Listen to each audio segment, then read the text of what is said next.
The Dancing Plague of 1518, a true tale of madness.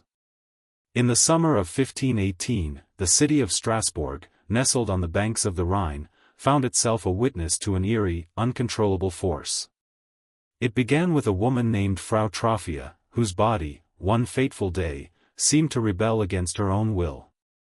Without warning, her feet moved, jerking, twitching, as if possessed by an invisible rhythm. Her arms flailed, her face twisted in a grimace, but still, she danced. There was no melody, no music playing, only the cruel, relentless urging of her body to move. At first, it was only her. A single soul, caught in a maddening trance. But as hours passed, something strange began to unfold. Others joined her.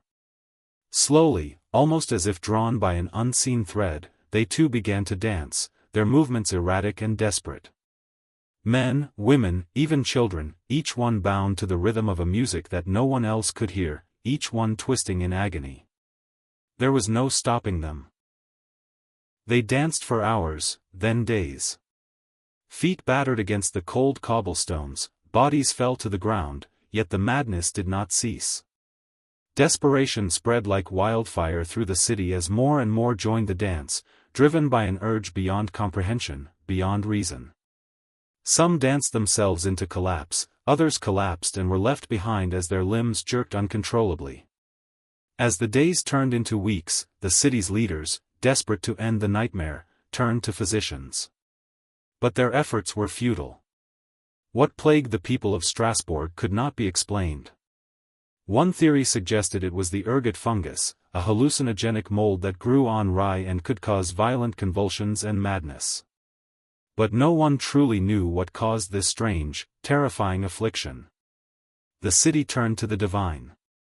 Prayers echoed through the streets, and clergy members sought to cast out demons from the afflicted. Yet, even the power of the church seemed impotent against the force that gripped the dancers.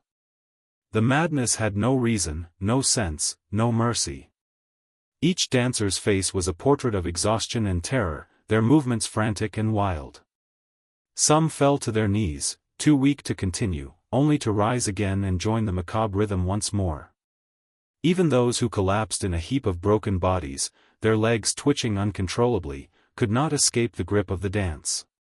Death claimed many, some from sheer exhaustion, others from heart failure, strokes, or simply the collapse of the body after too many hours, too many days, of relentless motion.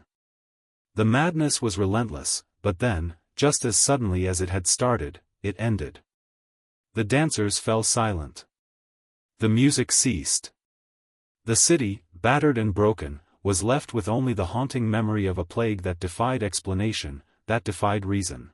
There were no answers, only the haunting image of those who had danced until their bodies could dance no more.